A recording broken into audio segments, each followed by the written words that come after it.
Hey class, this is my response for week 5 discussion board.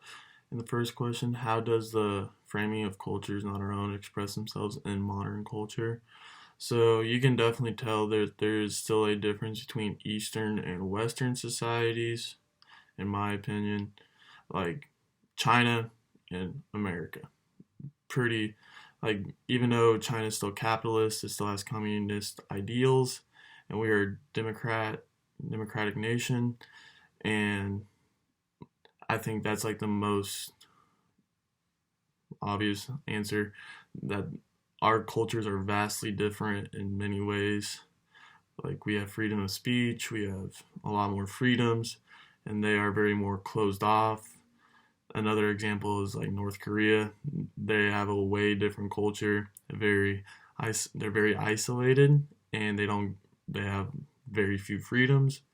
And I think that's the best way I think that it expresses itself, is just the division between more east and west than anything, and then what consequences arise from that, because that's seen as an external threat. Again, I think the most obvious answer is I like America and North Korea. Basically, we want to go to war with each other all the time for because we have different ideologies, and we see them as others because they do not follow our, like, the way we think. And this can also be seen with the Korean War. We tried to take over Korea with a capitalistic and democratic company like South Korea is, and China wanted it, and Russia in somewhat, they weren't really involved in the war, but China mostly wanted a communist nation for Korea, and now we have a division between North and South Korea.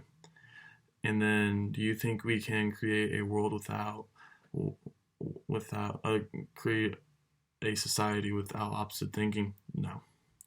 I just don't think that, especially the world leaders that I've seen, and we will continue to see, there's no way I think that we can all create a society where everybody agrees.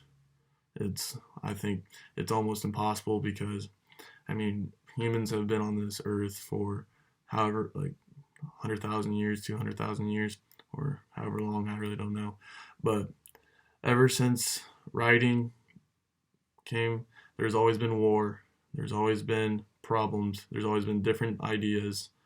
There's always, and that's the biggest thing, is that, like Dr. Johnson said, some people want to become dictators, like Nazi Germany. Hitler wanted to create his own society. He wanted to take over the world, and that didn't really work out for him, because there's always going to be others that do not think the way they think. And eventually, no matter if they, even if Hitler would have won World War II, I still think that his reign would not have lasted very long, because there would have been so many other ideas. And I just don't think it is possible for a species like humans to agree fully with each other and create a better world. And